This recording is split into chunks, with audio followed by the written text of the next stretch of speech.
Sərtləşmə problemlərini biz üçə ayırırıq. Yüngül dərəcəli, orta dərəcəli və ağır dərəcəli sərtləşmə problemləri. Biz yüngül və orta dərəcəli sərtləşmə problemlərində bəzi prosedurlardır, dərmanlardır istifadə edərək problemi müəyyən qədər qabağını ala bilirik. Amma ağır dərəcəli sərtləşmə problemlərində artıq biz burada penis protezlərindən istifadə edirik. Yaxşı, hansı penis protezləri var və nələri istifadə etmək lazımdır? Onun haqqında danışacağam mən sizə. Penis protezlərini biz iki yerə ayıra bilərik. Birincisi bükülə bilən penis protezləri, ikincisi də şişirilə bilən penis protezləri.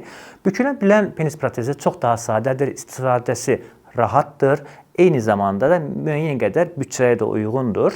Amma ki, bunun bir dezavantajı var. O tam sərtləşmədəki o dolğunluğu bizə vermir. Yəni penisimiz hər zaman yarı sərt şəkildə olur. Şişirilə bilən penis protezləri müəyyən qədər kompleksdir. Amma ki, bu kompleksliyin içərisində təbii sərtləşməyə birə-bir bizə sərtləşmə verir. Buna görə də xəstə məmnuniyyəti çox daha yaxşıdır. Hansı penis protezi daha uyğundur? Onu biz pasiyentlə birlikdə seçib, pasiyentin tələbatlarına uyğun olacaq şəkildə əməliyyatı icra edirik.